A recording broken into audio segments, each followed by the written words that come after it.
It is 5:30, and I am calling this meeting of the Carson City School Board to order. We will begin with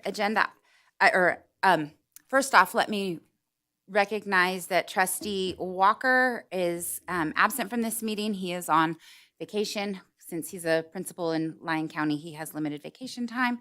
And also Trustee Cassiopo is on vacation. His son is graduating from PA school, and he's celebrating with the family. So we will excuse them and begin with agenda item number one, which is adoption of the agenda. And I will note that agenda item 9 is being removed because of a scheduling conflict. So if the motion could reflect that adjustment, that would be great. I'll make a motion that we approve the agenda. Does he need to say that? Sorry. Do it wrong. Well, I think you just would need to note that we're removing agenda item 9. And with the removal of agenda item number 9. Okay. Do we have a second? Okay, so motion by Trustee Varner and second by Trustee Clapham. Do we have any further discussion among board members? Okay, any public comment? Seeing none, all in favor? Aye. Aye. And the motion is approved. We will move on to agenda item 2, which is adjournment to closed session per NRS 288.2204 to discuss labor relations with the district's management representatives for discussion only.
We are back from recess and back from our closed session.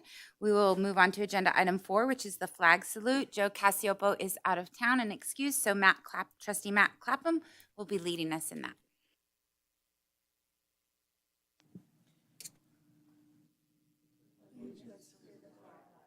Of the United States of America, and to the republic for which it stands, one nation, under God, indivisible, with liberty and justice for all. Thank you, and we'll move on to agenda item 5, which is the superintendent's report for information only. Mr. Fueling. Thank you, President Crossman. I hope everyone has enjoyed a warm July and has taken advantage and gotten some time away. And it is incredible to think that we have administrators reporting back next week, and in less than 3 weeks, we'll have kids in school. So everyone take a deep breath and just a little bit, but I hope everyone's enjoyed their summer and gotten some time away. That's all for today. We'll move on to agenda item 6, board reports and board member comments for information only. First, from the Nevada Association of School Boards update, Trustee Varner. Yes, thank you. I really have no update other than to remind everybody of the training class down in Las Vegas on September 9th. I believe everybody's probably made travel arrangements with Renee already. If not, you probably need to do that as soon as possible. And that's my report, and I have no reports from the schools. Trustee Walt. I do have a report on, but I'm trying to bring it up very quickly, on the Park Terrace Park. So I reached out to Parks and Rec, they did some research, and so I'm not quite sure, Superintendent Fueling, you were on that email, I'm not quite sure if the ball is in our court now on what we're going to be asked, but the conversation opened, there is opportunity for us to acquire some and fence off some of that park for the elementary school. And so if you want to address that. Yeah, just really quickly. So looking at potentially having some dedicated but closed access to part of Terrace Park, and the city's look back at some history of how that area was developed, and there, we said we have interest if this would be possible for our students over at Empire, and so looking back at that, they're going to do some more research, but they're going to come back to us with some more information about potentially how that could proceed.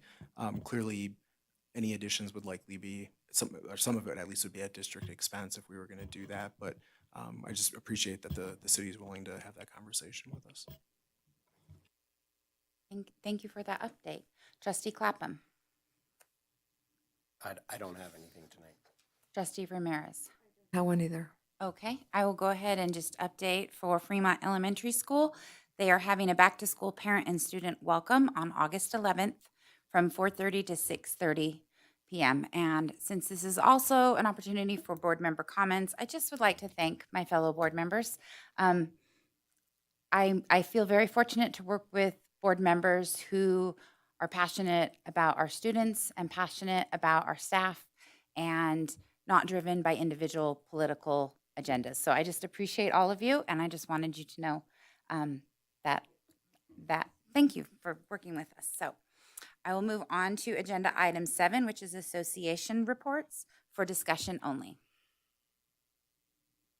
Do we have any association reports? I don't see Mr. Wallace or Dr. Ward, so I'm going to say that's a no. We'll move on to agenda item 8, which is public comment. Renee, do we have any emailed public comment for general public comment? No, Trustee Crossman, thank you. We do not have any public comment. I'm not seeing people that look like they're ready to do public comment on any item. If you are, raise your hand, and if you're not, I won't read this whole long paragraph. We'll just go ahead and move on. So not seeing any public comment, I will go ahead and close public comment. We'll move on to agenda item number 10. For those of you who weren't here at the beginning, agenda item 9 was removed from the agenda because of scheduling conflict. So we are on agenda item Number 10, which is discussion and possible action on a resolution regarding the financing of school improvements, directing the Director of Fiscal Services to notify the Carson City Debt Management Commission of the Carson City School District's proposal to issue general obligation bonds in the maximum aggregate principal amount of $40 million, authorizing the Director of Fiscal Services or the Superintendent to arrange for the sale of bonds and providing the effective date. This item is for possible action.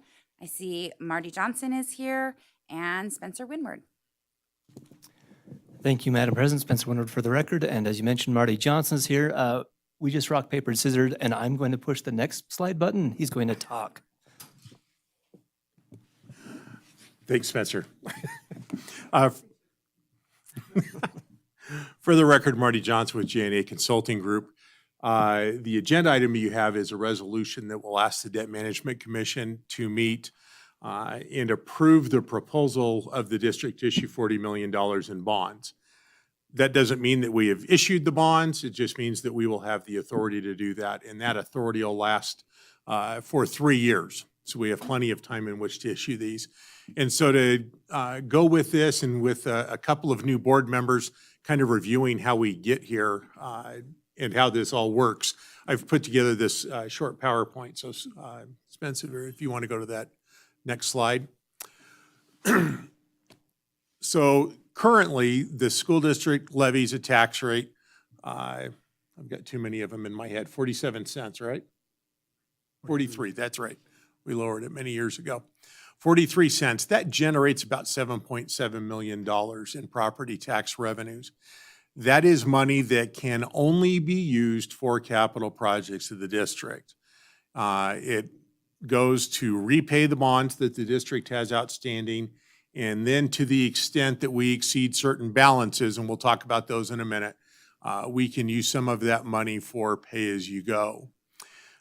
This program was originally approved by the voters back in 2010. Yeah, when AJ was in second grade. Sorry. I was going to say I've been working for the district longer than you've been alive, but anyway, approved in 2010, and since then the legislature has actually extended that authorization and did so in the 2021 session until March of 2035. So we've got a long time that we can look at all of this. There are the abatement caps, the 3% and 8% caps that will continue to keep revenues from growing along with assessed value for the foreseeable future. Those caps, unless you've got a lot of significant new construction, just kind of put a little bit of the brakes on how those revenues go in. Let's go to the next slide. Oh, there we go. It takes a minute. Okay.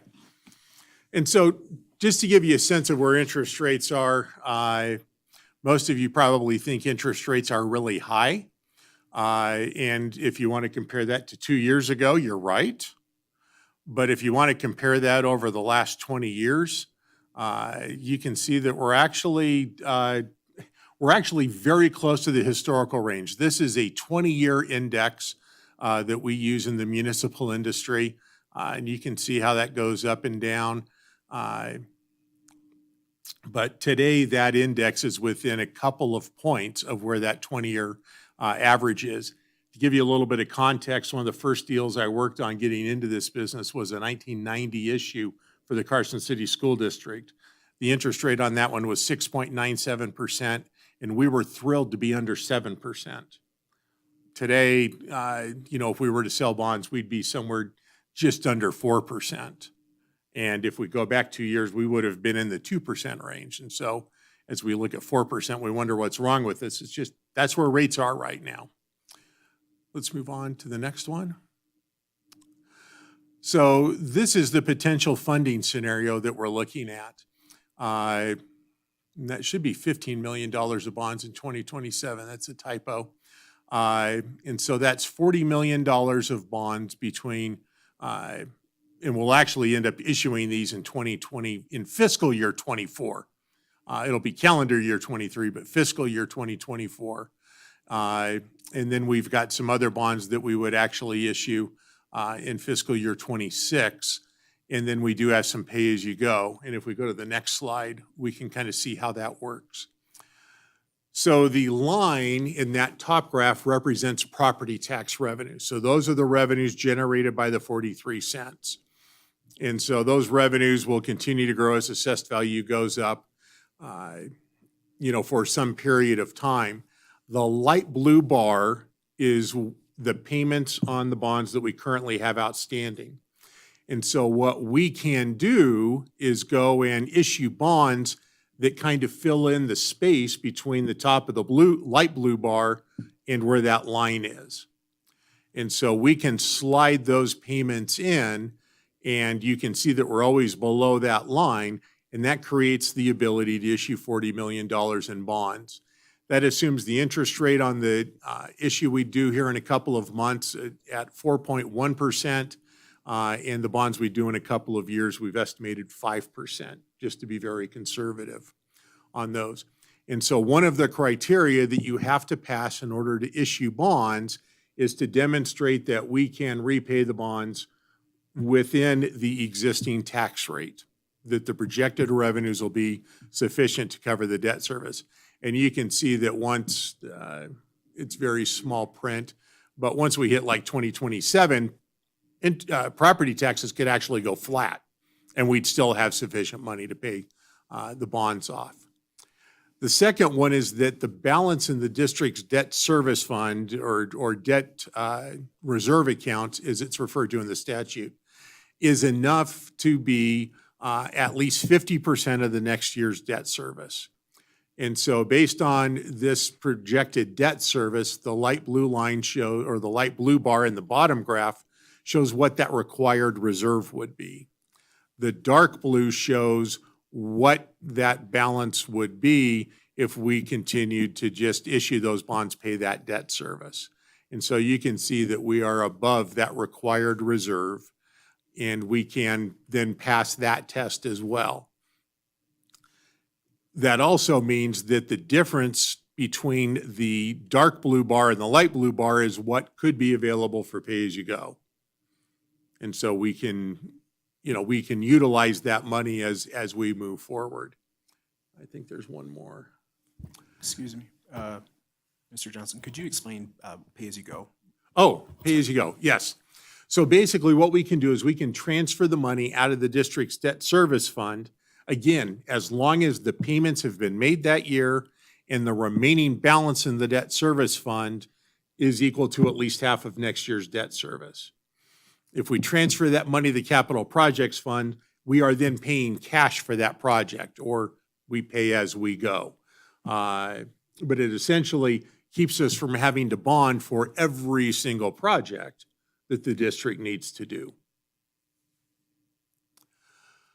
So the issuance process, and there's an authorization process and then the actual issuance of the bonds. Tonight, the board has the Debt Management Commission notice resolution, and that asks the Debt Management Commission to meet and consider the city's request or the district's request to issue up to $40 million in bonds. The Carson City Debt Management Committee is going to be meeting August 22nd. So they would, in theory, approve the proposal at that meeting. Then we would go forward in September with the adoption of a bond resolution, sell a portion of the bonds, the $25 million, at the end of September, and then you would have that money in the bank in October. And so again, there is still another step that this board needs to take before we can actually issue those bonds. So it will come back to you again. And then, as I mentioned, the DMC approval is good for 3 years. So if we approve $40 million in August of 2023, we've got until August of 2026 to actually issue the rest of the bonds. And if we don't issue the whole 40 million because we don't need it or something changes, that is not a problem whatsoever. This isn't something where, if you don't issue the authorization, you're going to get penalized. It is not a problem at all if we were to leave some on the table. I believe that's the end of it. So if you have any questions, I'd be happy to answer them. Otherwise, we would need you to adopt the resolution. And then we prepare the information that goes to the Debt Management Commission for them to review and approve this particular financing.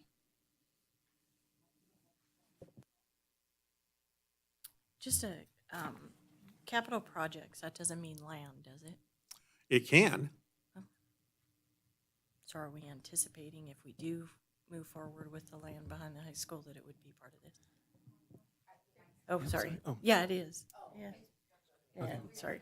Sorry, I just now catching the use of the word land. I didn't hear it. So that could be a capital project. So, and we have written that into our capital improvement plan. Oh, okay. So really, this is kind of step one of several steps that the board has to approve. This is really asking, hey, can we go to the Debt Management Commission and request a credit line?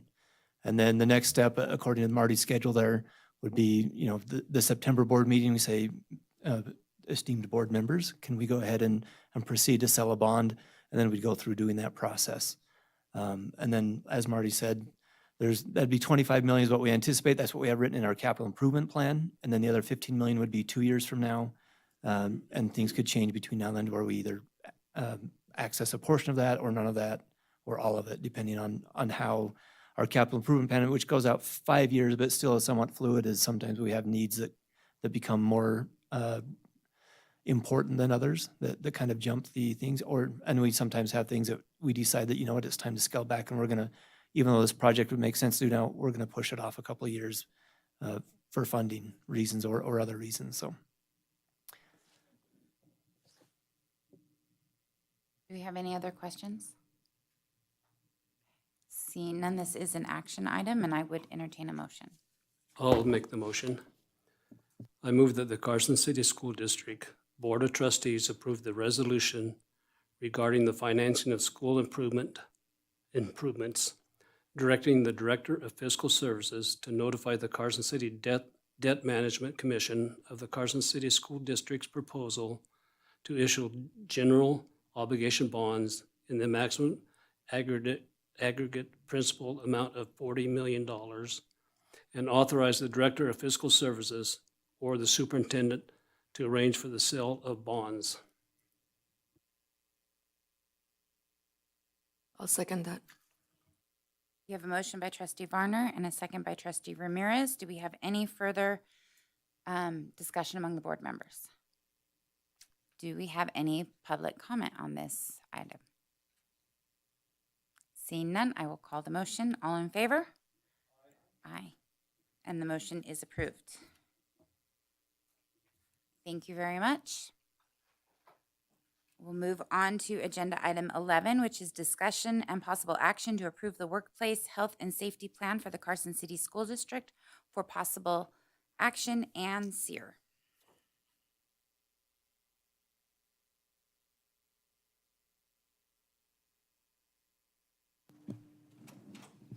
Good evening. So you have in your packets a written workplace safety program that has been completely rewritten with the assistance of gentlemen at Pool Pact. We began this process several months back as part of a more thorough district-wide enterprise risk management review. So as part of that review, it was brought to our attention that our written workplace safety plan could probably use a complete overhaul. So rather than try to edit the old plan, we just set that aside and started from scratch. So the plan that you have before you is based on the template provided by Pool Pact, and I have worked with different department directors to complete the various sections.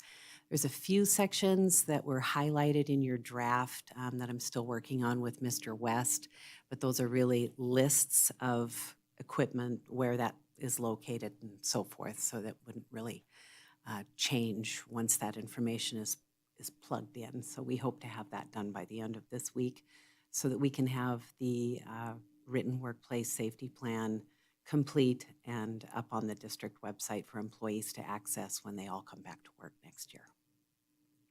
Do you have any questions for me? Go ahead. Trustee Varner, do you have questions? I have a few, but if anybody else has a couple, I don't want to take up a whole lot of time. Number one, on the very back of the packet, it says that this has to be reviewed by our attorney, I believe.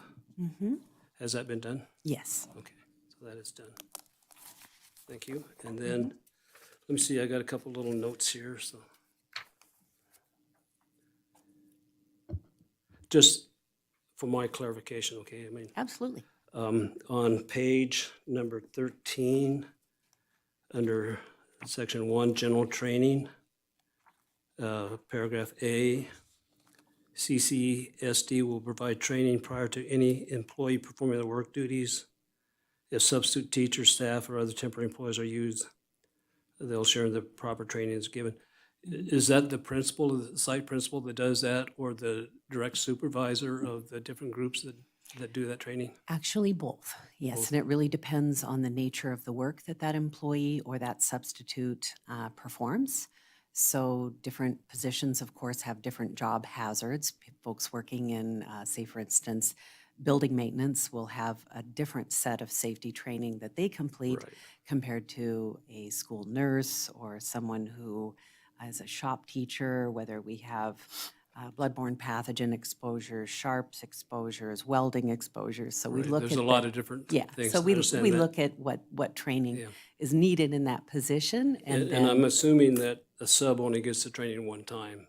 I Mhm. mean, not every time they go to a different school. correct. Yeah, a lot of that basic safety training that is provided to substitute teachers and teachers for that matter is delivered through our e-learning platform. And then on page 21, on the very bottom, all employees will take fire extinguisher training upon initial employment and annually thereafter. Now, this is a whole new thing. We haven't been doing that in the past, right? I mean, it's annually, we haven't been doing the fire extinguisher training. So that will We go- did for several years. We've had gentlemen from But it Pool hasn't been for a Pact. while though, right? Yeah, during COVID, we did But in not, the future, going forward, this is Yes. going forward, yes. not what we've been doing, okay? Dan, I'm sorry. No, keep going. On, no, I already answered that one earlier, I'm sorry. That was about the defibrillators, but we do have them in all the school sites. Yes, we do. And then I'm just wondering, on page 31, under paragraph 3, employee exposure determination, the following list contains classifications in which all employees have occupational exposure. There's nothing in there right now. Right. So that will be populated with that information once I've completed that discussion with Mr. West. We have teaching positions that require certain training, folks that work in building maintenance that have different job hazards that are in a different group. School nurses also have a different Right. type of exposure, so that will be populated. There's a few highlighted areas there that we need to plug in that information. I but guess we could that approve it information with that hasn't. information forthcoming, right? Yeah, so the information that I believe Ms. Sear is talking about filling in doesn't change the compliance nature of the document or the legal substance of it. It's simply a matter of applying the facts of the district to the document itself. And as she said, I've reviewed it and had an associate do a law check, a site check on it as well. And as presented, it's legally compliant and can be adopted. Good, thank you. I have another one. Page 35, paragraph 5, on the hepatitis B vaccination. Chief nurse will provide training to employees on hepatitis B vaccinations, addressing safety, et cetera, and availability. And then they can be provided at no cost after initial employee training, et cetera. We're not doing that now, are we? We do that for employees who have exposure to hepatitis B. Yeah. At their initial employment? Mhm. Okay. Because my understanding was we hadn't done that for a few years. Perhaps not during the pandemic, but yeah, we have historically. And then provided that training. if we do that in the future, how are we going to provide them with no cost? Are the district's going to pay for those? The district is required to. That's an OSHA requirement. Is that in OSHA? Yes, Okay. yes.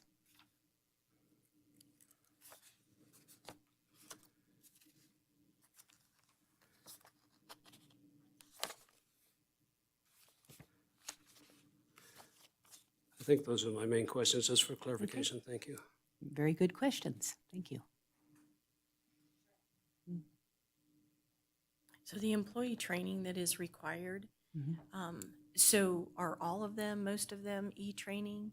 And then are they, when do we, like, is there a timeline that the teachers have to take it? You know, to, Yeah. and then do they get a certificate? How do you know? Yeah. So we use a learning management system that's provided by PoolPact called Absorb. So all records of training having been delivered are stored in that system.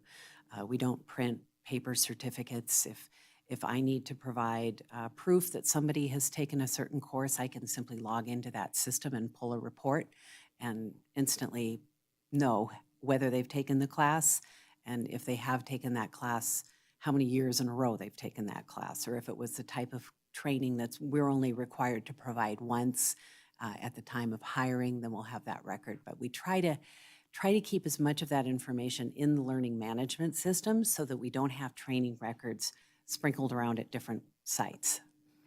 So, but much of the training that is completed in our building maintenance and grounds departments is more of what we call tailgate training, where it's hands-on, and a supervisor will demonstrate the proper way to use a piece of equipment, or what protective equipment is required to use that type of equipment. So.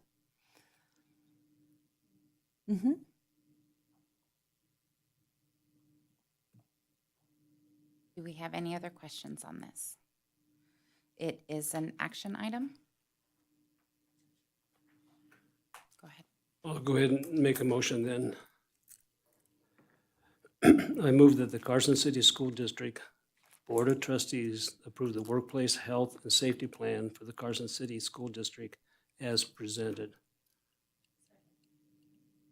We have a motion by trustee Varner, a second by trustee Walt. Do we have any further discussion among board members? Do we have any public comment on this item? Seeing none, all in favor? Aye. And the motion is approved. Thank you very Mrs. Sear. much. And thank you for Yes. the work on this. It's a Oh. very, very complete document. Well, A it lot was of very information in helpful to there. have the assistance from Jared Hickman at Yeah. PoolPact. He provided us with a template that I made read that, this. now I know Yeah. what to do if I have a scissor. Right. Thank you. Thank you. We will move on to agenda item 12, which is presentation of the civics test results for the Carson City School District class of 2023 for discussion only. Brittany Witter and Cheryl Macy.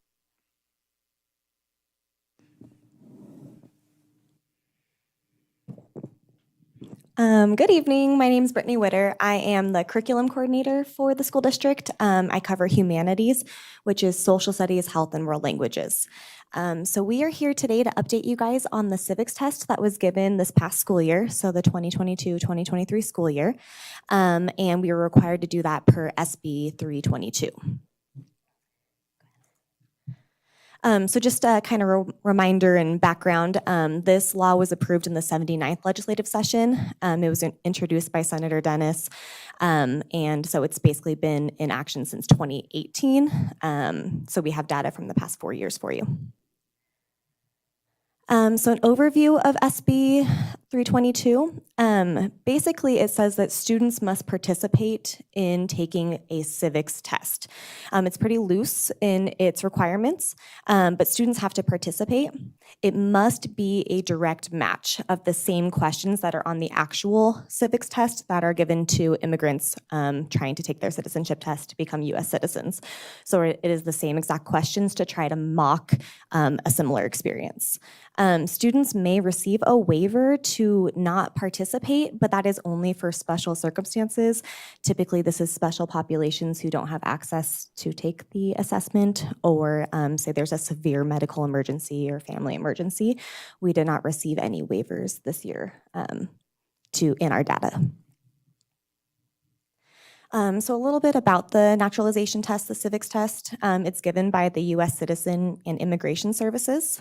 The real naturalization test given to immigrants seeking citizenship has an English portion where they are tested on speaking, reading, and writing. We are not required to give that portion per SB 322. We are only required to give the civics portion, which is a multiple choice assessment. So we only give the multiple choice. We do not assess the speaking, reading, and writing portion that they would give. So in the bold is what is required per NDE, and then under it is what Carson City School District has elected to do to meet SB 322. So we were given the luxury of determining in which course the examination was going to be given, and we chose government. That's obviously probably a fitting area to give the assessment. The Department of Ed says you can pick the amount of questions on the assessment, but it has to be no fewer than 50. We chose 50. They're pretty low-level questions, and 50 questions you can clearly assess whether a student has this knowledge or not. There's 100 that come in the question bank from the actual citizenship test, but we took 50 that we thought best applied to what students were learning in the course. NDE says the districts need to determine the desired score on the exam and the manner in which the results of the exam will affect the grade. So different districts can choose how much they want the exam to affect the grade. Carson City School District chose that passing would be 60%, which is the same as an immigrant would need to score to obtain citizenship, so it's concurrent with that. Teachers, when we spoke with them about how much they wanted to weight the grade, chose to make this test 10% of their summative grade. It's given the same day as they take their final. So they would take their normal US government final, and they will also take the citizenship test, this 50-question multiple choice test, and this test is 10% of their grade. And then the law also states that we have to report the results to you guys, which is what we are here doing tonight. I just wanted to include some sample questions. So for example, who is the commander-in-chief of the military? I wanted you guys to know, have a Spanish version of the assessment as well. So that's something new that we've included this last year. So it's the exact same test, just translated in Spanish. So students can take it in their preferred language or have dual copies if they would like. So here is the actual data for this past school year. So this includes Carson High School and Pioneer. There were 516 seniors enrolled, because that is the course that we chose as the U.S. Senior Government course. Out of the 516 enrolled, we were able to get 472 to participate, and that is 92% of the 12th grade population. If you look in 2021 and 2022, we increased from 84 to 86, and then up to 92. The goal obviously would be to get 100% of students tested, and we try our best. But if students don't show up for the last few weeks of school, sometimes it's hard to track them down. There was also a teacher who left at Pioneer mid-year, which I should have followed through, so I'll take the fault on that, but did miss some students in a transition of teachers as well. But the good news is we are improving every single year, 92%. I'm hoping to get at least 95 this upcoming school year by personally just checking the data myself. We were also a big area that we missed last year, and this is my second year in this position, so I neglected to think about the Jumpstart students last year. They don't come on campus at Carson High School for their government course because they take Political Science 101 at WNC, and I just didn't even consider them because they aren't enrolled in the current 12th grade government course. So we were able to work with the counselor at Carson High School and the course instructors for political science and pull all the Jumpstart students to Carson High School to have them come test and include them in the data as well. Out of all the Jumpstart students, we were able to get one to show up during the testing period. So that was really positive. Yeah, all of the, I believe, 40-ish students enrolled in Jumpstart for Political Science 101. So to do that, we sent parent letters home in the mail. We contacted the professors to reach out to the students there as well. We did the direct automated messages through Parent Square. So we tried our best to get every student there, and it was pretty successful. So our non-participant group, so that 8% that we were not able to catch, a large chunk of those were Pioneer Online students. Again, learning in this, I contacted Carson High School's online program, and I missed the Pioneer Online students. So something for me as a learning point for next year as well.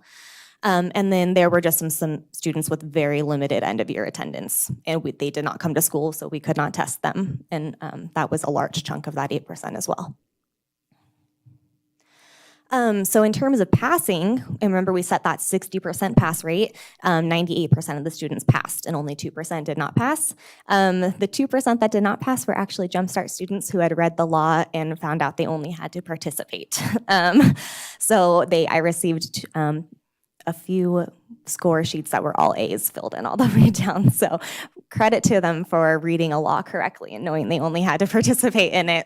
So, and then the others that did not pass were pretty close around that, like 40, 50%. It did correlate with limited attendance as well. So overall, though, to have 98% pass rate, the government teachers were very thrilled with that information. I do have another slide that's separate, but any questions related to the civics test or the data from this past school year? So my steps for next year will definitely be to follow through with those online programs a little more thoroughly. And that's just something that I learned through the data this year. I was going to say kudos to you guys for that outstanding results. That's amazing. 98% is incredible. Good job. Thank you. It's fun. Okay. Sure. Okay. I also just wanted to quickly touch base with you guys regarding a social studies week that we're going to have for this upcoming school year. If you remember last school year in October, there was a week called Math Madness, and it was kind of started by Shannon Slayman, who was the math coordinator.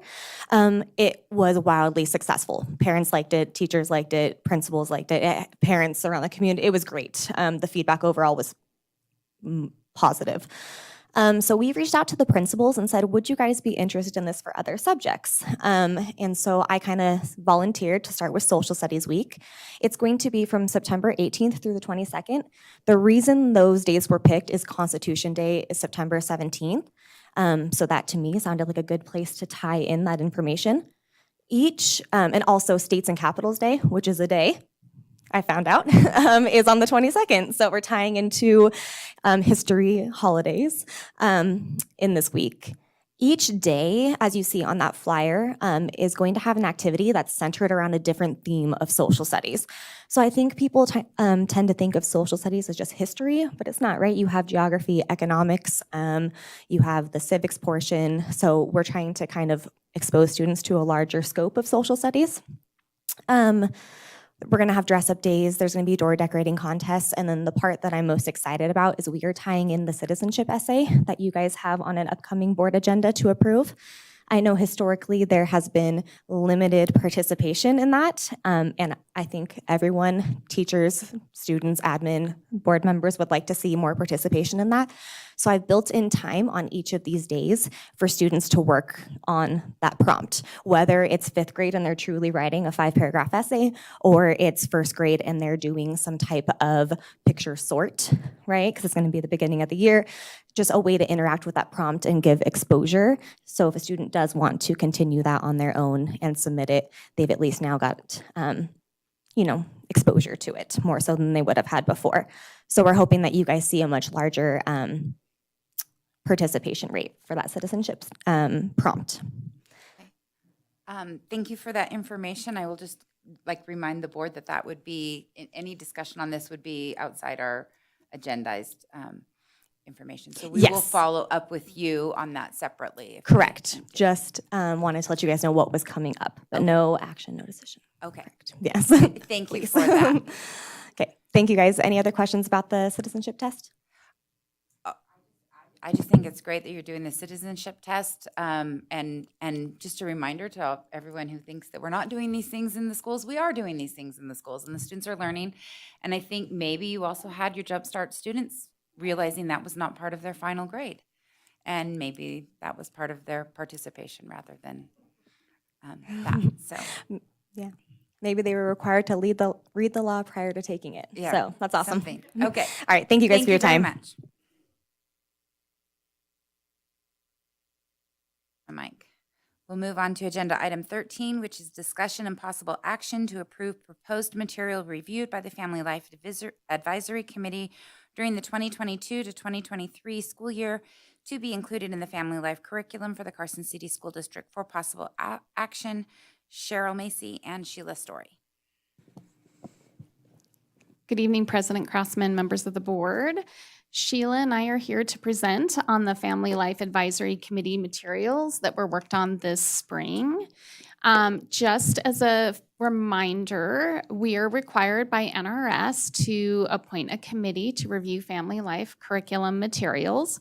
Family life pertains to human sexuality and reproduction specifically.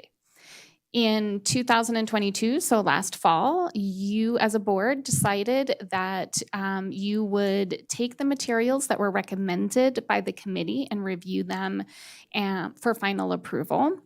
And you also asked that we review the materials every 3 years as content changes and sometimes YouTube videos are updated. So that was a lot of the work that we did, was updating the videos that and materials that we'd already previously approved. The family life standards are taught in health units in grades 3 through 5, 7, and 9. And some of this content is taught by the Carson City Health and Human Services as a courtesy to local school districts. And really, it's important to remember that what we're doing is building a toolbox for teachers. So it is not our job to say that they have to teach it. We're just providing resources that teachers can use if it aligns with the standards that they teach in their course.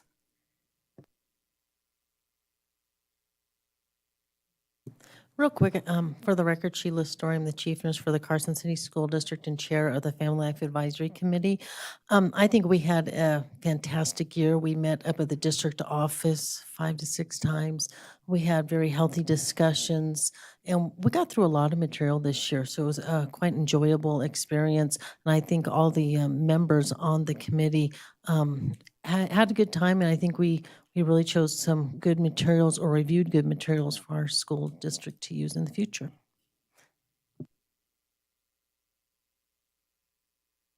Thank you for that. Would you, I know I received the information, but who is on your committee? Like, who's the makeup? Not specific people, but. It is a group of parents, a school nurse who represents the medical community, a school counselor, a school teacher, and there is a religious representative. And then Mrs. Story is the chairperson for that, and I represent the district office. And just for clarification, the members who serve on the committee are required, they're identified by the statute, correct? Yes, those categories are identified by the statute, yes. Mm-hmm. Do we have any other questions? Go ahead. On the second page, page 2 of 3, on the first material for approval, the human reproduction and childbirth video, it's been recommended for grades 6 and up, and previously it was only approved for grades 9 and up. I'm wondering why the change and why it should be approved for grades 6 to 8. So do we want to, are we going to be looking at these as a whole or one by one? I don't know if you're approving them as a whole package, because we'll go through each one and speak about it. It was changed because they felt that the content was appropriate for 6th grade. I don't believe that it'll be used for that grade. That's was kind of indicated in here, but I was just wondering why we should approve for 6 to 8 if it's not going to be used. Sorry, turn off my mic. Do we approve each item individually, or do we approve them as a whole? What? Well, we can do it either way when we get there. I think there's more slides to come, and they were going to present everything to see if there are questions. At the end, you can decide if you want to do it as a whole. or Let's not. go ahead and have the presentation first. That'll just help me organize my thoughts. Thank you. No, it's all good. There's just a lot of material here. So the first resource is, the topic is STDs. This is a DVD. It is new material that was approved. This is part of the Making Proud Choices curriculum that is taught by the health department for the city. So it's just one more resource that they're bringing to the table when they come and teach. The committee liked that it's short and to the point, that it's not too heavy for young adults. It's hitting the content, but it is not too heavy. We liked that, or the committee liked that the content, it provides a positive example of how an awkward situation where one partner in a relationship wants to do things differently, how that is handled positively and effectively. And it has a focus on abstinence, and there were no concerns noted. The next material we reviewed was an animation educational video on testicular self-exams. We have had in the past breast self-exams, and we were missing testicular self-exams. So this is an animation. It's about 1 minute and 30 seconds long. It is brought to you by the Testicular Cancer Foundation.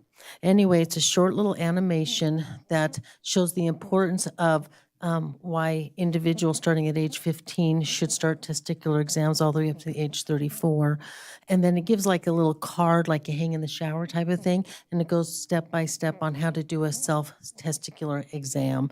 Very short, very sweet, simple, direct and to the point, and it is an animation.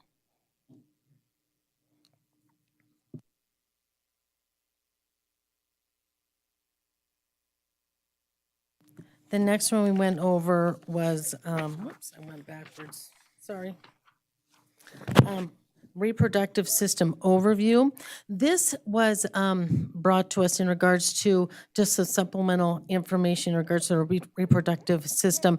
It is an animator who draws, and it's about a 12-minute video, and he goes through the male reproductive system, he goes through the female reproductive system, and then he gets down into the nitty-gritty in regards to reproduction. It's very scientifically based, but it is good information. Some of the terminology might be a little advanced. We did thought it was best for a 9th grade and up, but it really is a good representation of the reproductive system for both male and females. It was very a lot of thorough content, scientific explanations. Here, it does say they use the word baby instead of the fetus. I think we could clarify as instructors in regards to a fetus and a baby. Also, the individual who does this video has an accent, I believe he's from England. So maybe they refer it to baby instead of fetus. But it was very good. I think it also could possibly be used in a science class.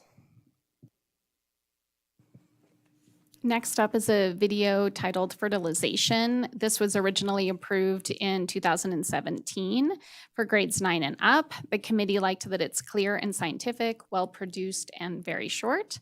There was some concern that there was extra technical terminology that wasn't necessary. But again, we're providing a toolbox. If teachers choose not to use this, that's their prerogative to do so. They could also explain some of that terminology or just tell students that there's extra terminology that they don't have to know. I do believe that this was the one that you were asking about, Mr. Barners. So this is human reproduction and childbirth. It's a new material. It's not a new material because it was previously approved for grades 9 and up. My apologies for the typo on that. there was a lot of discussion about the grade and what grade we would approve it, because it was originally approved for grades 9 and up. And ultimately, the committee decided to approve it for grades 6 and up. We don't even teach health standards in 6th grade, so it would really be 7th or 9th grade. Again, it's really, the committee can decide what they approve it for, but I just want to remind you that the teachers know what's appropriate as well for their students and what aligns to their standards. So if it fits with 7th grade, then they'll teach that with 7th grade. But if it aligns more appropriately with 9th grade standards, they'll teach it there. In short, the committee didn't want to limit resources that teachers have. The benefits is that it's easy to follow, it has really clear diagrams, and that they're appropriate for the teenage age group. And just for clarification, it does say on YouTube that it was published in 2019, but I felt I needed to point out that it was actually originally created in 2009. So this is you or me. Oh, this is me.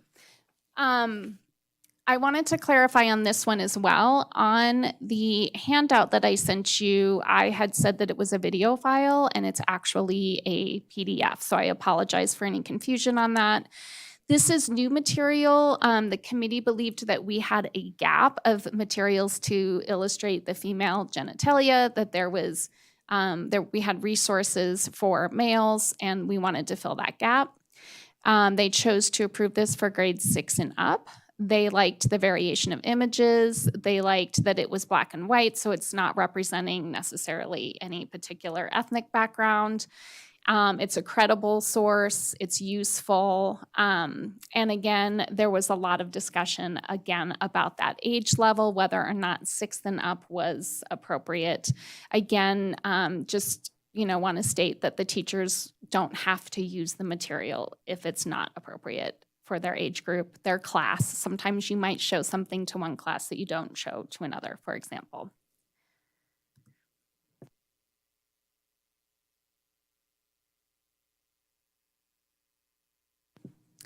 Female Reproductive System by Dr. Mike. This is a new material. It's grades 6 and up. The benefits is that it has a good visual of both internal and external anatomy. He's drawing on a board. Dr. Mike has a PhD in anatomy and physiology. I feel like I have to say that since he goes by Dr. Mike, which can sound like anybody is calling themselves a doctor, but he does have reliable credentials. This is easy to follow. Some concerns is that it's very technical in its language.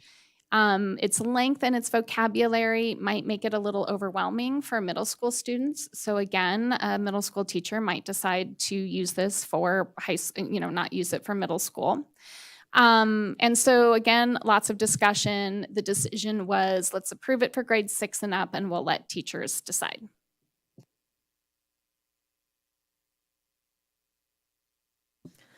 The next material that we approved is new material, but it does go with the always changing for girls, always changing for boys. This is material that we have presented in the elementary level around 4th and 5th grade. And like this year, I taught it over at Fremont Elementary School with the vice principal, Mr. Herzl, and the PE teacher. I did the boy section. Anyway, the video is about 45 minutes long for the boys and the girls. But this is supplemental material that we're talking about here. It's a packet that a teacher can utilize to help complement the video that they're already watching. And it's just it's actually quite lengthy, but yet it's very informational, and it does help if a teacher has questions or doesn't quite understand the video. It does help present in both different manners. So you have the video and you also have written material. P&G, Procter & Gamble, does a really good job in regards to incorporating the parent view, incorporating the teacher, incorporating the students, that type of thing. So we found it very helpful. A little lengthy, but yet the teacher can go ahead and utilize the parts in which they want to, or the individual who is teaching the course. So like for myself, I taught it at Fremont Elementary School. So It's very, very good, helpful information. It also comes with parent pamphlets. It comes with a pre and post test. It's kind of a really good thing in regards to a teacher putting a full curriculum together just for this section. We did have two materials that the committee was reviewing that had been previously approved that they voted to not approve. And so this is for information purposes for you. They chose not to reapprove the high cost of free love because it focuses on fear and shame and the information's outdated. It's a relatively older video. And they also chose not to reapprove medical female reproductive system in 3D, really only because they did not see it as a valuable resource. It's only animation. There is no explanation of what you're seeing, and so it could really be confusing. And I believe those are all of the items that we have for you tonight. Do you have any questions? Do we have any questions on the items? No, I would just restate, if we're not going to use it in sixth grade on that one that we discussed earlier, the human reproduction and childbirth, if we're only going to use it in the seventh and ninth grade, maybe we got to put that in there. And there are That's actually fine. two that fit into that category that were approved for 6 and up, and we don't teach health or family life in 6th grade. So even though the is it the statute that requires you to say sixth and upgrade, or? They were really trying to think in terms of elementary and secondary. Oh, okay, Mhm. okay. But there's no health classes taught in sixth grade, so it would be No. seventh graders. Not at this time. Okay. You have any other questions? Go ahead. Does your committee meet then, continue to meet once we approve this? Do you continue to meet? And how regularly do you meet? Yes, what we do is we meet about 5 to 6 times a year. So once you approve this material, we'll let the health teachers know that it's been approved with a list of what you approved. And then we do already have some dates for meetings for next year. And we'll be meeting between 5 and 6 times next year also. We meet on a Monday evening at 6:30 p.m. And I believe this location will be changing this year to PDC instead of the district office. So remind me, do parents give approval for students to take this or to participate in this material? Yes, the teacher will go ahead and send out a permission slip. And the permission slip kind of goes over what they're going to be reviewing. And on the backside, it goes over the standards in which it is covering. So then the parents do have to, in writing, let them know that the child will not be participating, and alternative assignments will be given to that child during the lessons taught. And my understanding was that it was still an opt-in. If you don't get permission to attend, then the students don't attend. Is that? That is correct. Okay, so if you don't have to opt out. Okay. Do parents have the the option to look at the curriculum prior to like the sex ed? Yes, all the materials are available to the parents prior to their students viewing the material. So they can kind of pick and choose. So I watched all these videos, and I was actually pretty impressed with them. So let's just say I wanted my kids to watch those, but there was one that I wanted to have that discussion with my son or daughter. I could just say they're not going to that class when that one's being taught, or how does that work? That is correct. First, we'd have to see what the dates are and the times in which they're teaching them, and then the teacher would have to be instructed that the student would not be participating in that lesson, and an alternative activity or assignment would be given to them. We do ask that parents reach out to the teacher because, as you know, this is a toolbox, and so we can share everything, but a teacher knows exactly which resources they're going to be using. So it's much more effective for them to do it that way. And it's not an all or nothing, as Sheila stated. You can opt out of certain videos. Okay, thank you. Do we have any other questions on this? This is an action item. And I would entertain a motion. I'll make the motion. Number 13. I move that the Carson City School District Board of Trustees approve the material reviewed by the Family Life Advisory Committee during the 2022-2023 school year, which will be included in the family life curriculum for the Carson City School District. I'll second it. I have a motion by trustee Clapham, a second by trustee Varner. Do we have any further discussion among board members? Seeing none, do we have any public comment on this? Seeing none, all in favor? Aye. Motion is approved. And please go back and thank your committee members. I know that that it's a dedicated group of individuals, and most of them, even in their variety of different roles, are also parents. So I appreciate their hard work on this. Yes, thank you for pointing that out. They are very dedicated. They're volunteers. They're very focused. They're there for hours at a time. And I also want to say a special thank you to Sheila Story, who does a lot of work around preparing for the meetings, running the meetings, following up with the teachers afterwards. I really appreciate everything that Sheila does. Yeah, thank you. Good work. I think it's good material. Okay, we'll go ahead and move on to agenda item 14, which is discussion on proposed changes to Carson City School District Policy 405, employment status, first reading for discussion only. Mr. Dan Sadler.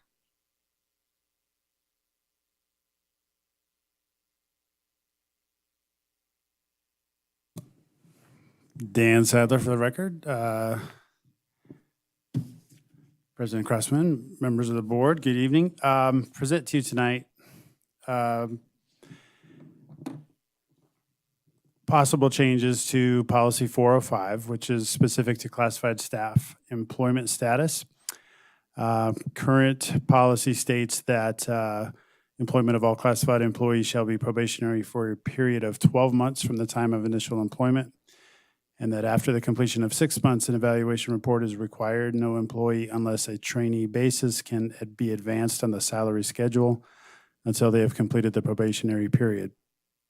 During negotiations with our classified association, we had some discussion with the desire to shorten the probationary status as far as the time period to better align with industry standards as well as some of our competitors for employment, which is not only other districts here locally, but pretty much every employer in the district or in Carson City.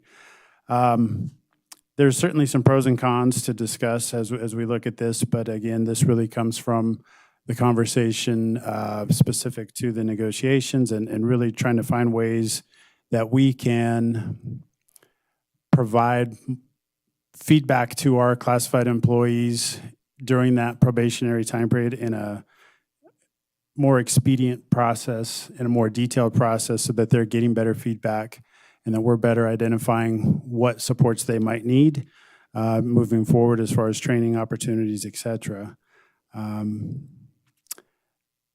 Also specific to this request is employee development, retention, and morale are all components of our strategic plan goal 1, which is, as you know, attracting and retaining exceptional staff. Currently, classified employees are not able to advance on the salary schedule, as noted in the policy, until they've completed that 12-month probationary period. We have had some employees who've performed exceptionally well during their first 3 months on the job, but we were unable to promote them in positions due to that probationary status, and often those positions have sat vacant. And then we've ended up hiring other candidates, and our current employees have missed out on some of those opportunities.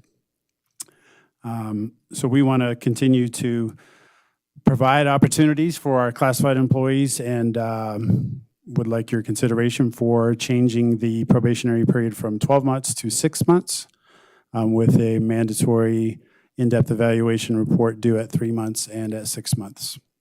Also of importance to this, very relevant, is that if somebody were a current employee that became a post-probationary employee and put in for another position, that they would become probationary in that new position. That would not change. Do we have any questions from the board? This is a first reading, so we can't take action until the next time it comes Right. before us, but we can ask questions. I would just state that I'm opposed to changing it from 12 months to 6 months. I don't think 6 months is a long enough period to truly evaluate an employee to see if it's someone we want to keep on in permanent status or give them permanent status. So for that reason, I'm opposed to the change.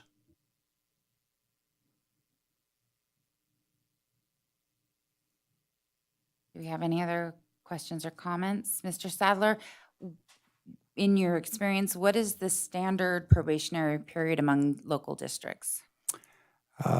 Most local districts are 6 months, moving to 3 months. And speaking with my colleague, Mr. Winward, he can chime in here. There's one that's even considering 30 days. And just for discussion's sake, I would look at the fact that 6 months, if we're looking at a school year, is over 3/4 of the school year. You're into the fourth quarter. And if it helps us to retain and attract people, perhaps this is a reasonable adjustment. Are my I think, thoughts. yeah, I can't disagree in some ways, but I do think there's other avenues we could take by allowing them, while they're on probation, to transfer into a different position. You know, if the supervisor and site administrator, whoever would sign off on it. 6 months is a short period of time. It goes by really quickly. And I know that most supervisors have multiple employees they're evaluating as they go along. So I just think a 12-month period is a better period of time based upon my experience. Trustee Walt? In your experience, are most contracts start at the first day of school, or do they start when they are hired? So like right now, you're hiring. Does their 6 months start now? Yeah, thank you for that question. With our educational support professionals, our classified employees, it's really kind of across the board. And we have to consider that we have some positions that are annualized so that they start in alignment with the school year, the calendar year of the school district, excuse me. And then there's other positions that are year-round. And so with both of those in consideration, like if we have a vacancy, we try to hire obviously as quickly as we can to fill those positions. And so we do have employees joining our district throughout the school year. People who were recently hired for those annualized positions will be starting here as the school year gets up and running. Like they'll come to work a little bit before the students do, depending on what their position is. Whereas like our year-round employees, if they took a position, they were hired, let's say in June, they started working in June. Like they don't wait till the school year starts. And to President Crossman's statement, like if we had 6 months, and it was tied to that the school year calendar, we had somebody, let's say that their first school day or work day was in early August, that 6 month probationary time period would put them into February, as an example.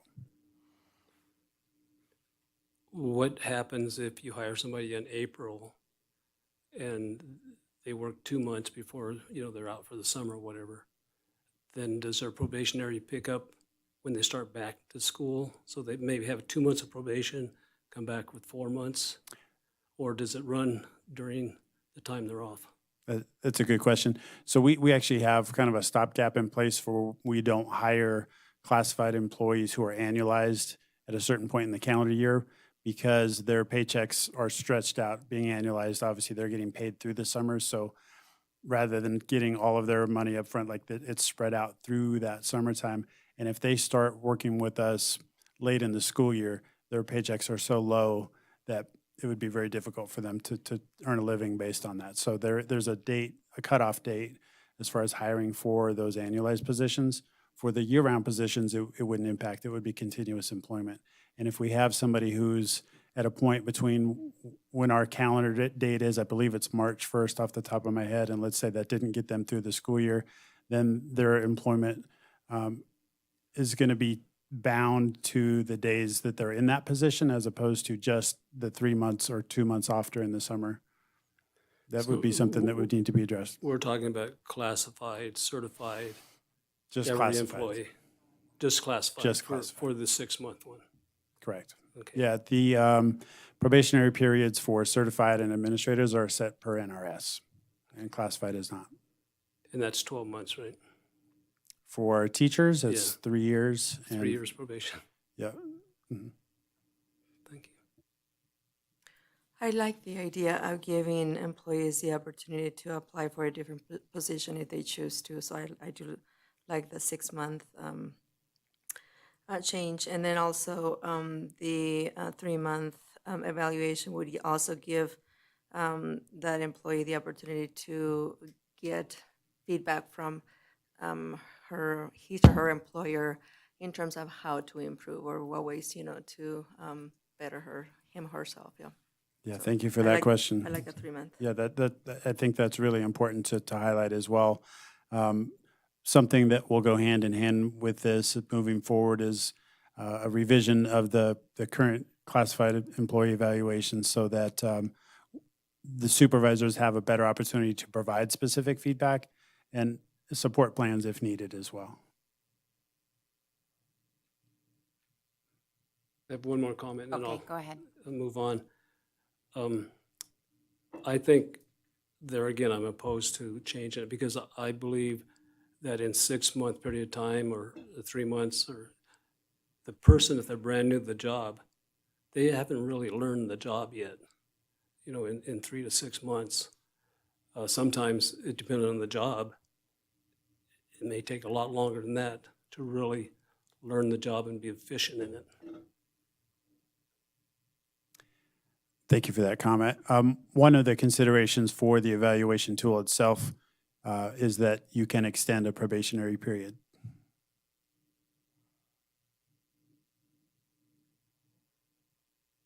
On that question then, so you can extend it after an evaluation has been done? Or Correct. like what documentation is required in order to extend that probationary period? So the current classified evaluation tool is fairly generic, and I've seen it float around from several school districts. It has several components, or we'll call them standards, that are marked as unsatisfactory all the way through exceeding standard.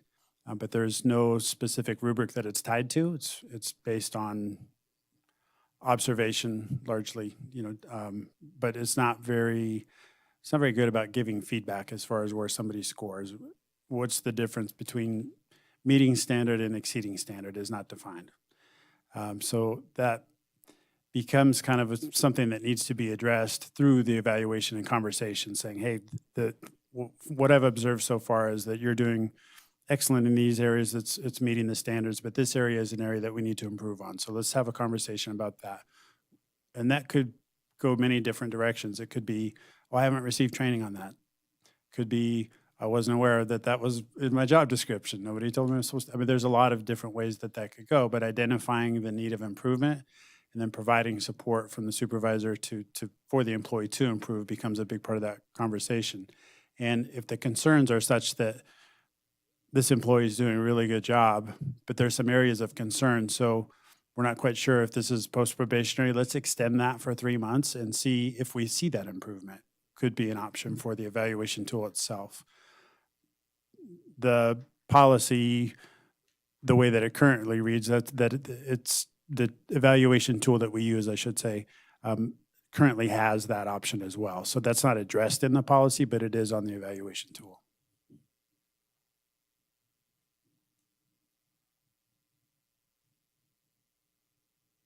Do we have any other questions on this policy? Okay. Well, it is a first reading, so we will see it again.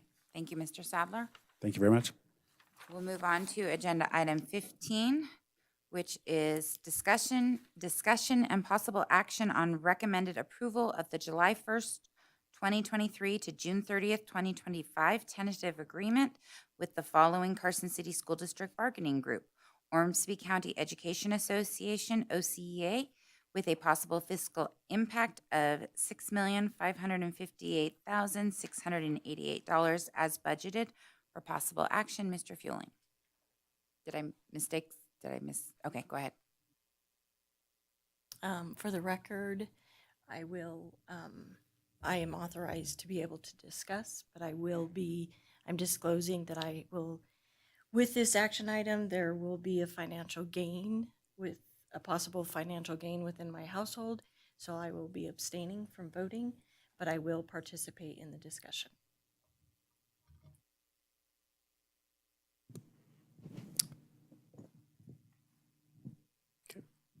Thank you, President Crossman. AJ Fueling for the record. As you know, back in January, the school district began negotiations with all of our bargaining groups. Want to thank, in this particular instance, this item, the team from OCEA, Brian Wallace, and his group for a good round of bargaining, a good experience, and a lot of understanding as we delved into some issues and changes with the agreement.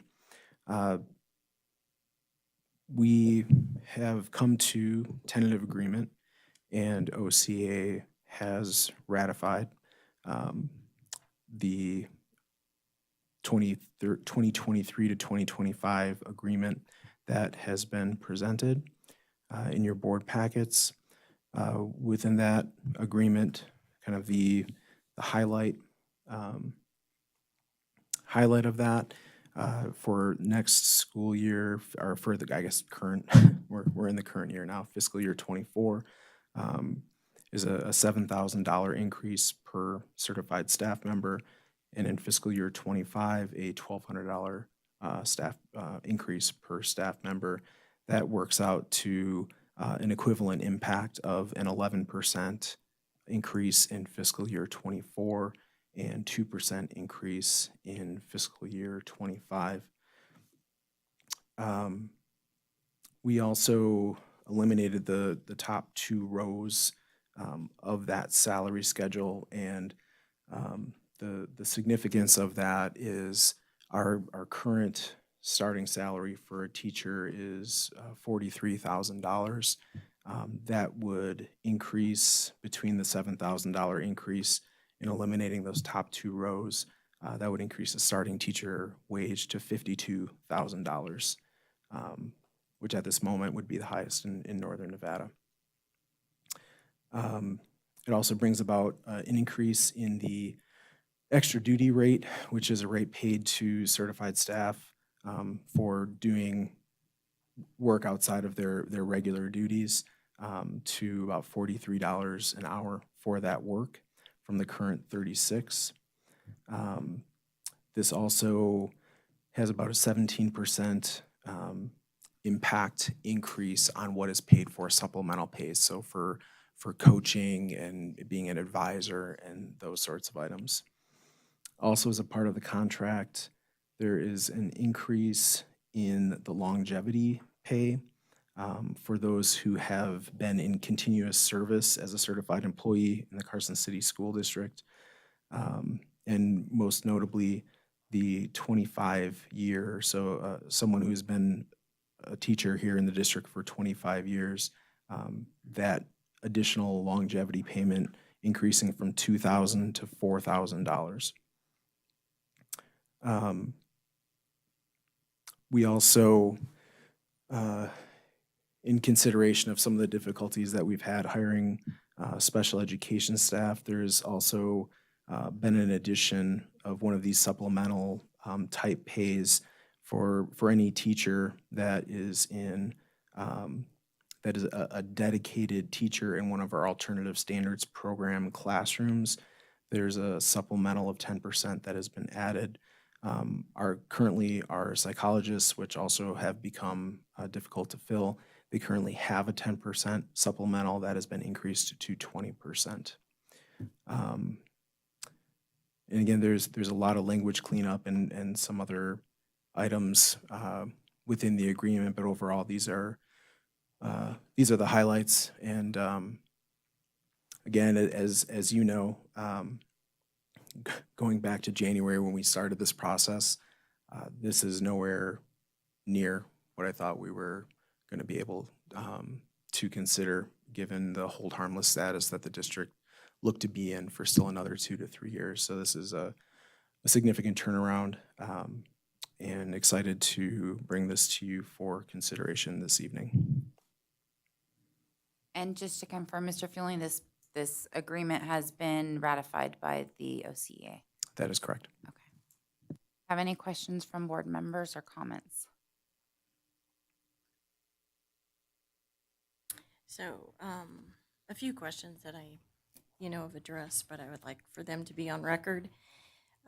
So one, when it comes to some supplementary salary schedule, as I voiced previously, I do think that the percentages for the coaching, whether it be addressed on the reason why they differentiate, why some head coaches get 8% and some head coaches get 8.6. I would, ask that we get clarification on that, on how that is determined. The other one is, to my understanding, the athletic director is a full-time position. So, that is a full-time position, correct? And then they're getting a 9% stipend on top of that. So, yeah. So historically, the athletic director has not been a full-time position. So generally what has happened is you would have a teacher, and I, the teacher would have 5 preps or 5 hours of classroom time.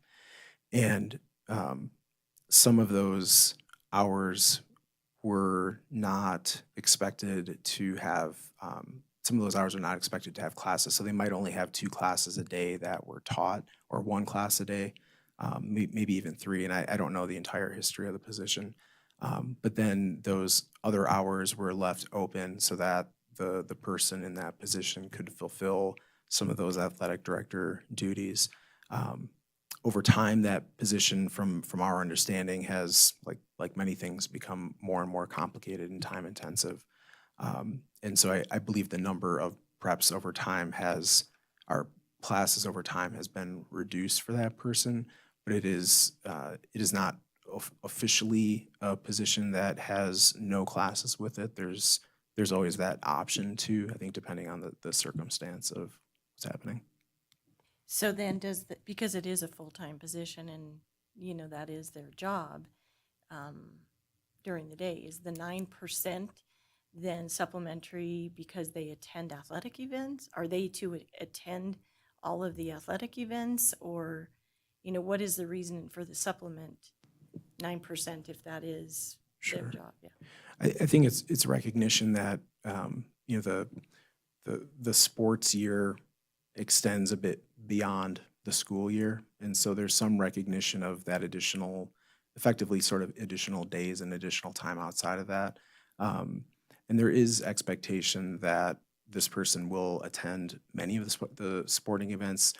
And I could get clarification. Quite honestly, I don't know exactly what that expectation was, but I know at least our past athletic director, when I was out at sporting events, I would see him quite often. So exactly how that gets handled, I don't know. I would assume through administration, because there's always an administrator at some of these events.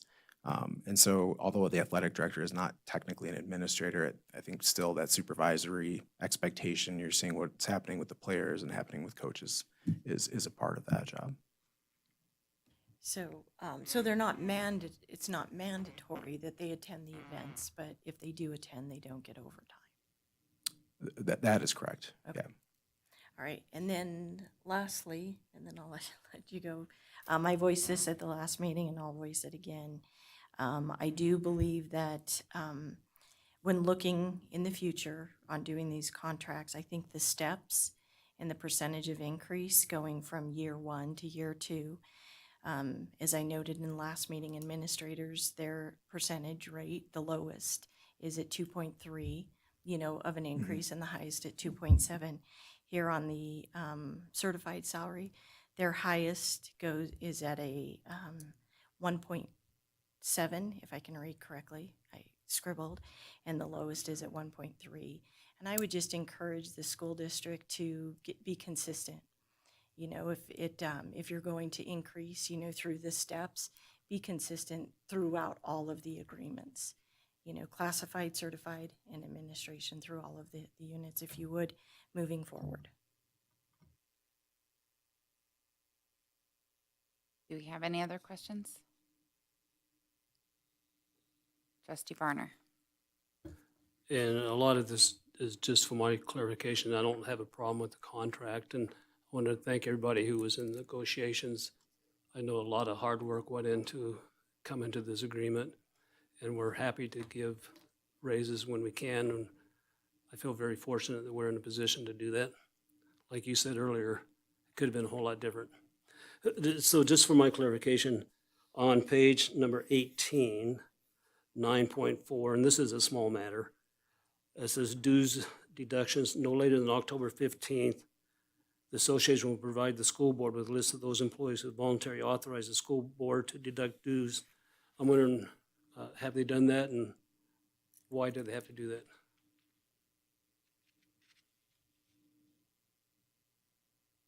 It's 9.4, the first paragraph under that. Sure. And then it says that they shall notify the school board monthly of any changes in such list. I don't know Sure. if we really need to know that.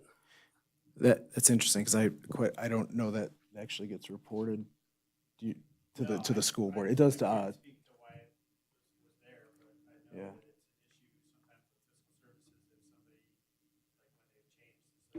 Right. So at some point in time, the change was made where, in fact, we get notified, actually fiscal services and HR will get notified. And those, if they have signed up to have those automatic dues deductions, and then fiscal services takes care of having those dues Right. deductions and sending the check off. But I don't think it's ever come before the board before. has it? I'm guessing it's one of those things where it's been the school board's designee that handles it, and that would be the Sure. the superintendent and director of Sure. fiscal services. But that could certainly be something cleared up, because that is strange language.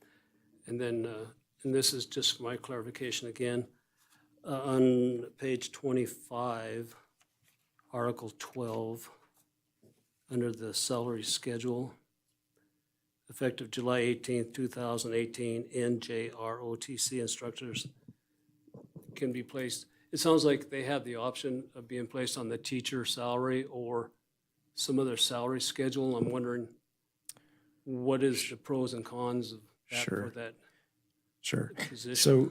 So the salary they receive is actually not determined by the school district. It's determined by Navy. They let us know, here's what this person is going to earn, and we get reimbursed for that. And part of this was at the time recognizing you may have situations where based on their years of service to the district and their level of education, they may actually qualify for a higher salary. I mean, and it would likely be minimal, say $2,000 a year. And so recognizing that the district would kind of in good faith recognize that under our standard, you would be receiving more, and so we would pay the difference to get you up to that amount. Okay, so we'd pay the difference and not the Navy. Okay. Correct.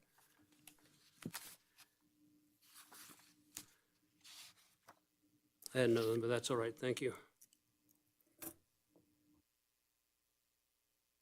There are no further questions. This is an action item, and I would also like to thank both bargaining groups for coming together with an agreement.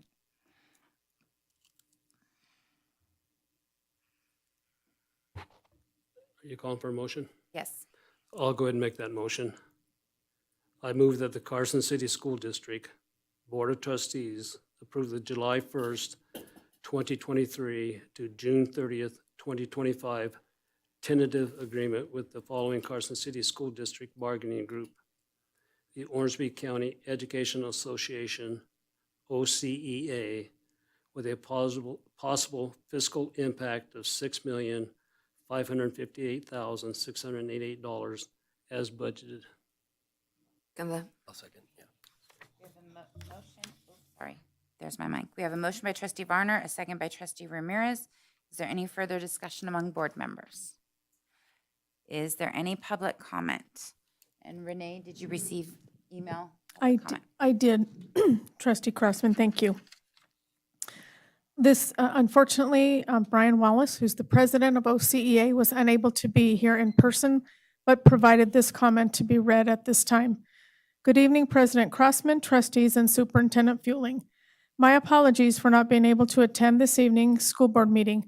OCEA would like to express its gratitude to Superintendent Fueling, Associate Superintendent Sadler, and Fiscal Director Winward for their time and effort during negotiations.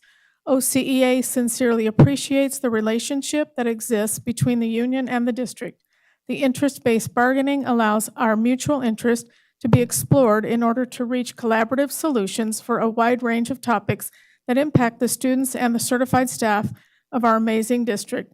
Thank you, trustees, for your unwavering commitment to the students and certified staff. Thank you, Trustee Crossman. Thank you. Is there any other public comment? Seeing none, I'll call the vote. All in favor? Aye. Any I will- opposed? I will abstain. Okay, and noted. Here's the vote is 4 in favor with an abstention from Trustee Walt. And the motion is approved.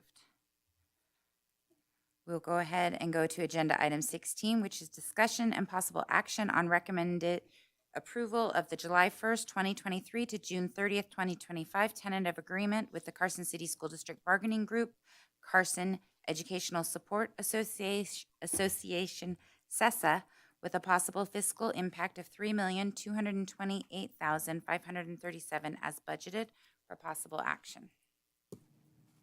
Just, Mr. Fueling. Thank you again, President Crossman.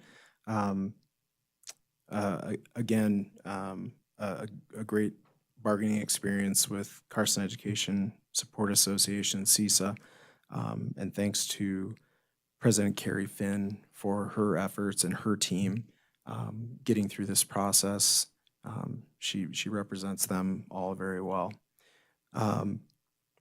So this agreement presented tonight, again, it's a 2-year agreement like the certified contract from 2023 to 2025. This contract, what has been tentatively agreed to and ratified by CESA is for the current, this current fiscal year 24 school year, an increase of 14% across the salary schedule, and for fiscal year 25, 0% increase in the salary schedule.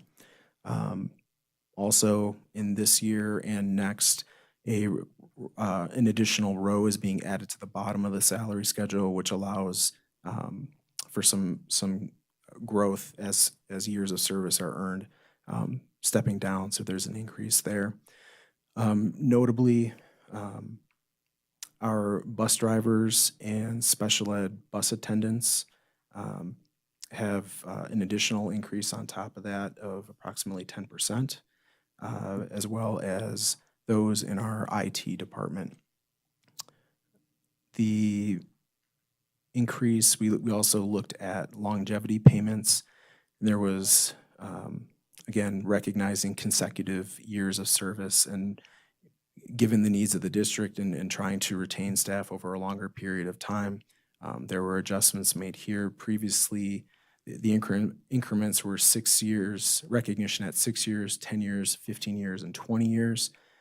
Those have all stayed the same, except there's been an addition of an increment at 25 years. The old dollar amounts were $250, $625, $1,200, and $1,700. Those have been increased to $500, $1,000, $1,700, $2,200, and $2,500. There's also been language cleanup and clarification along the way to, I think, benefit not only our employees, but the district in being able to appropriately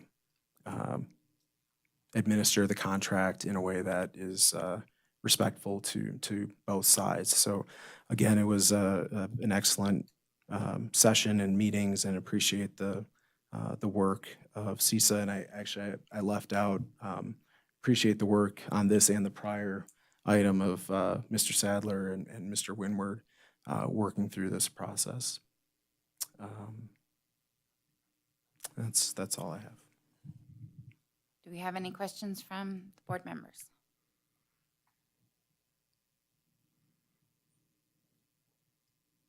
Not a question, but I just have a recommendation on page 26, 11.1-1, under educational compensation, educational increment. I recommend that we remove the wording approved by the Associate Superintendent of Human Resources,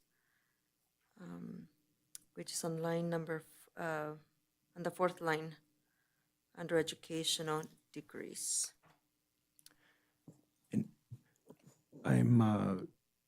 Thank you, Trustee Ramirez. I'm not sure at this point if we can still do that, but we certainly could do an MOU later to consider. You can do an MOU later, and I suppose you can do whatever you want. It would be approval subject to that change. If you do that, it reopens negotiations. It would have to go back for ratification to their board and brought back here for approval of a tentative agreement, so. Okay, I think it would be more prudent to note that for future negotiations rather than reopen Well, and negotiations when this has been ratified and after the fact, we could go back. If there's an adjustment, something like this to the contract, we can do a memorandum of understanding, which is a simple process just to make an adjustment like that here in the near future. oh, go ahead, Trustee Walt. Just for clarification, you had mentioned that the bus drivers and the IT received, more than the percentage. Now, is that just because the percentage for the rest is 14% in year 1, 0 in year 2? Now, their increase is the same, the increase for year 1, but no additional increase for year 2. That is correct. Do we have any other questions? Okay, this is an action item, and I would entertain a motion. And I guess even before I do that, just to confirm again, Mr. Fueling, this agreement was ratified by the group. Yes, sorry if I didn't say that. That's correct.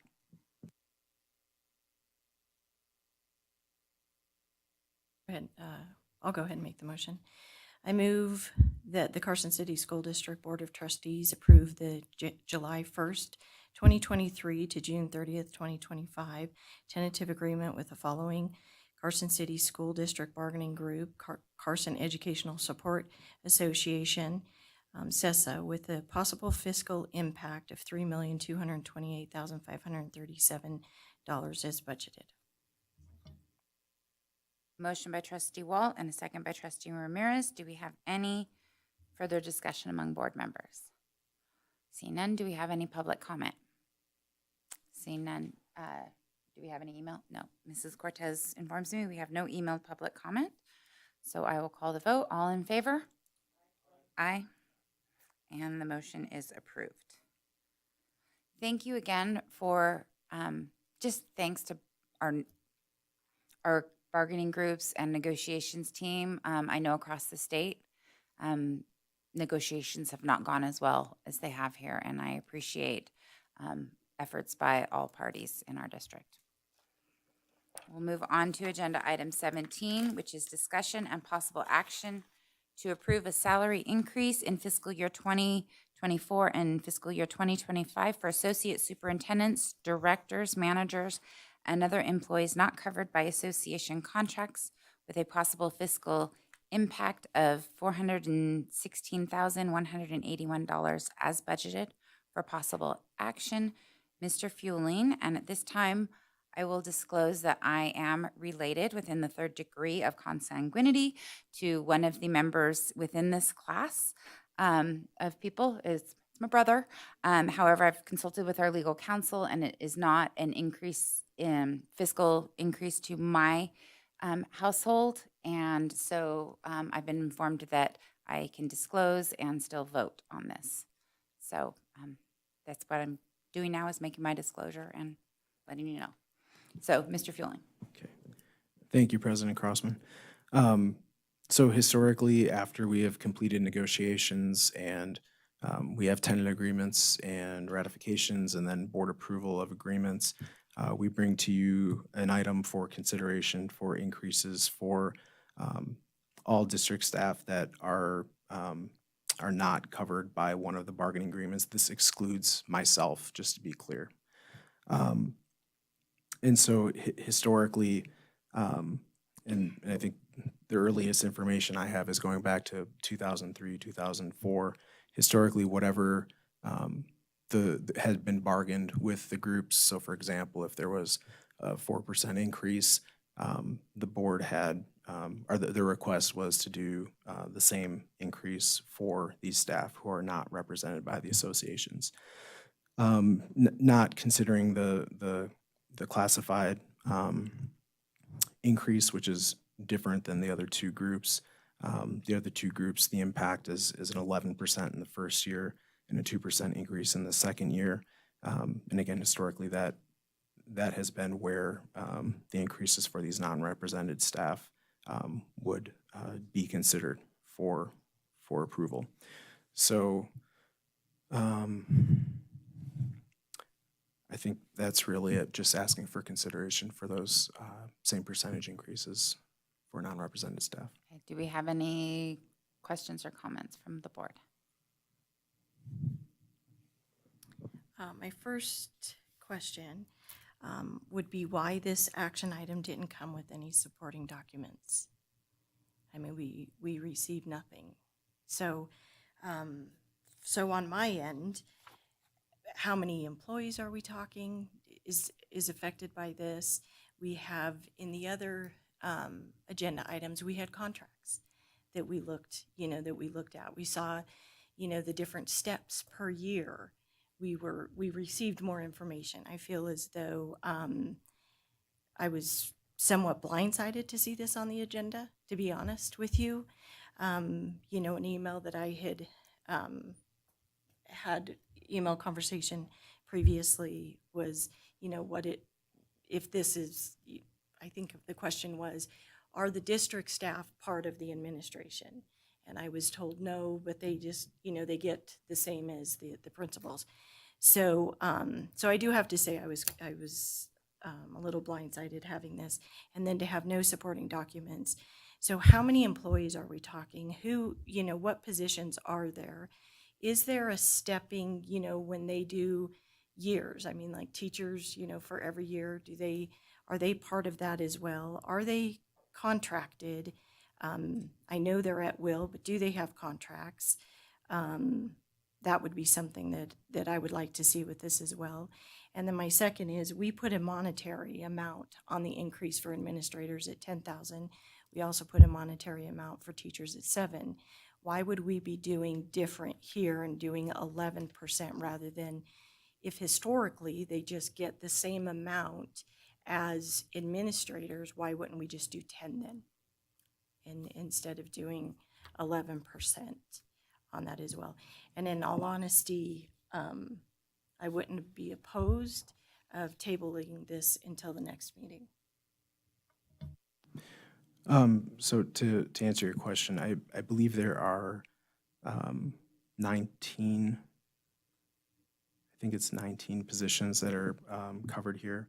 The positions include the 2 associate superintendents, director of fiscal services, our IT director, our capital projects director, our risk manager, our director of student support services, director of curriculum, director of grants, our human resources manager, our McKinney-Vento liaison, I believe is the term for that position, the superintendent and board secretary, administrative assistant is included in that. Our operations director, our chief nurse is included in that. There's probably a couple more that I'm missing, but that's kind of the scattering. So there are, for these categories, there are salary schedules, kind of the same thing. There's steps to the schedules that we have. I couldn't tell you where they originated from at some point in time that they started, but they do operate in the same manner with varying numbers of steps within them. Some with 5 steps, some with 12 steps. So it just depends on the position. So we all do have we do have agreements with all of these folks that were signed when they initially became employees that effectively declare that they are at will employees. There was an agreement and there was a starting point with their salary and placement. But then after that, it's just at will. So you're continue to be employed unless you decide to leave or there's some other unfortunate circumstance. As far as why not being percentages, or sorry, why not being total dollar amounts, I would say one of the issues with this area, as much as there are director staff and manager staff, there's also people who are not. It's kind of a mishmash of some folks, whereas with the administrators, you're all school administrators. With teachers, you're all teachers, right? Somewhere, although the jobs may look a little bit different. This one has a little more of a, I don't know if an awkward mix is the right term, but there's just some differing positions that make applying a flat dollar amount a little more difficult. I think that's really the reason for it. So Kind of reminds me of the classified where you have the range and the percentage was more applicable to the classified contract because of the range of.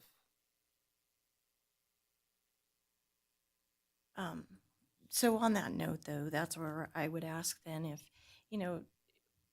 we were presented, the range. We were presented the bus driver's range. We were presenting the admin. And by all means, please don't get me wrong. I do believe there needs to be an increase. I do believe that, it's borderline. What I don't agree with is the lack of supporting documents on this one item versus all of the supporting documents that we received on all of the other items. And so I would ask that we table this until we get those supporting documents. It doesn't need, I just would like, if it is a mix match, and I can appreciate that we get, those ranges to see what it is. This is a huge fiscal impact. And just to kind of see where exactly is this fiscal impact being brought forward. And I would just add too, I think for myself, historically, I don't believe we had any supporting documentation with this.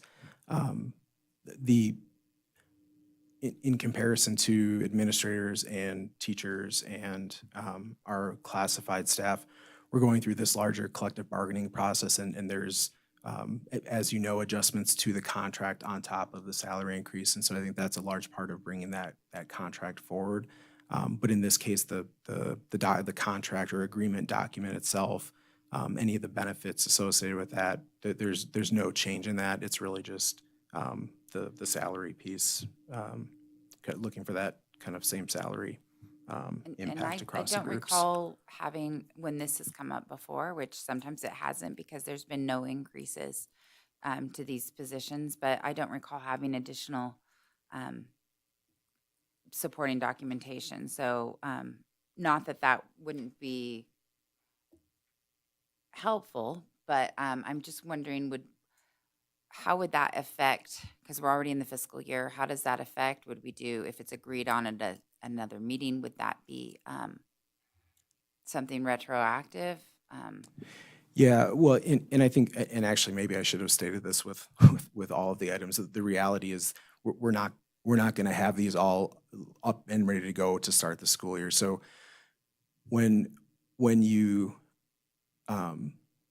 you come to agreement on the salaries, this truly could happen at any time of year. But what's important is you're saying that this applies to this fiscal year. So we're talking about an increase for fiscal year '24. There's effectively, all of these employees are year-round employees. So when they received their July 15th paycheck, it's already in the new fiscal year.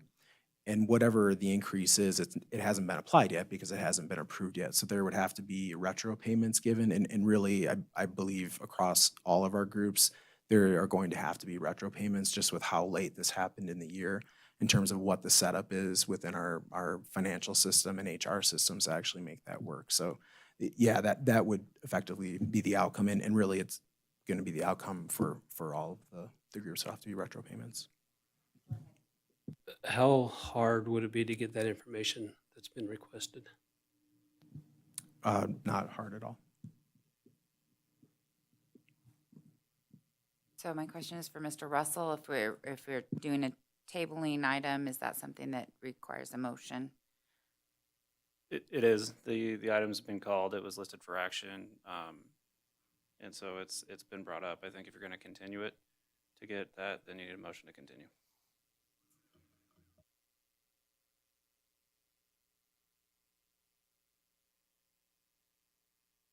So at this time, I motion to continue agenda item number 17 for the, it would be the,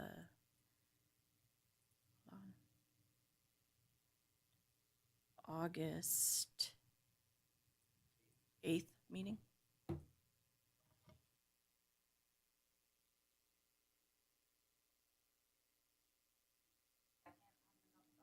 Mike, is there a second on the motion? I'll second it. We have a motion and a second. Is there further discussion on this item?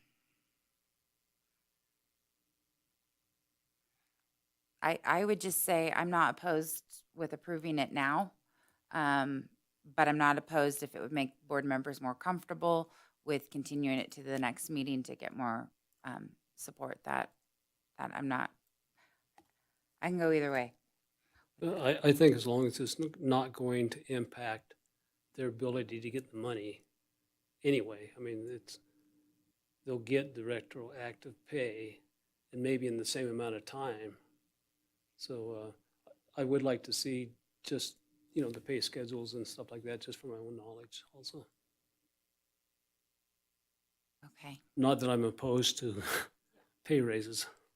Okay. Is there any further discussion among board members? Is there any public comment? All in favor? Aye. Okay, the motion is approved to continue this to the August 8th meeting.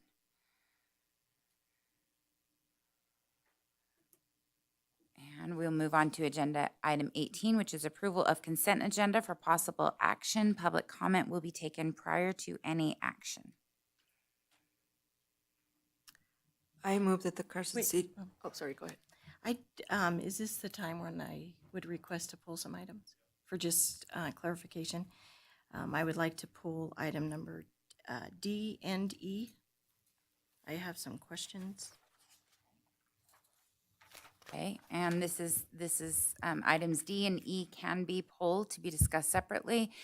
Before we discuss those, we can go ahead and approve the remaining items if you'd like. If Trustee Ramirez, you were about to make a motion. If you'd like to amend the motion to reflect that items D and E will be pulled to be discussed separately, that would be appropriate. Okay. I move that the Carson City School District Board of Trustees amend. Is that correct? If you approve the consent agenda. Go ahead. It would be a motion to approve consent items A, B, C, and F. And you can- As you stated. So moved. Okay, we have a So motion. moved. And do we have a second on the motion? Second, okay. Do we have any further discussion on that motion? Do we have any public comment? All in favor? Aye. Okay, The motion to approve items A, B, C, and F is approved, and now we will discuss items D and E. President Crossman, they can be discussed as separate agenda items or combined as one agenda item. You will take a motion and public comment on them, just like any agenda item, but you can do them together. Be together? Okay. Let's go ahead and discuss items D and E together and get questions answered. All right, and I apologize for this, I just didn't have enough time to, and it's just really clarification. So going on to item D, which is the quarterly class size reduction, there are items that are highlighted in yellow. Can you just tell me why they're highlighted in yellow?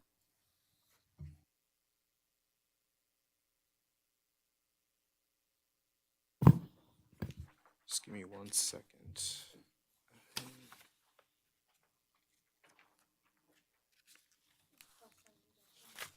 Why am I not? Oh, The here we last go. page. Sorry, it's the very last page. Um,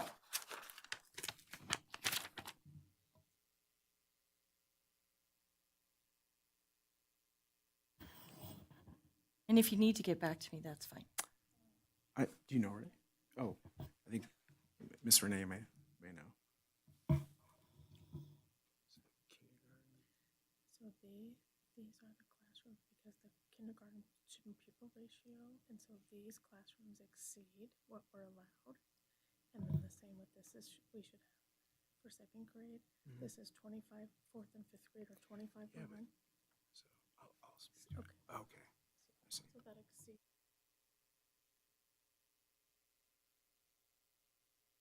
So Trustee Walt, I'm actually, I would say I'm confused by the kindergarten one. So the ratio that we are held to here, it says 16-1, but the ratio that we are held to is actually 25-1 in kindergarten. One of the things that I would say I've never quite understood with Nevada law is that the ratio for kindergarten is 25-1, but then first, second, and third grade is 22-1, and then in fourth grade and fifth grade, it bumps back up to 25-1.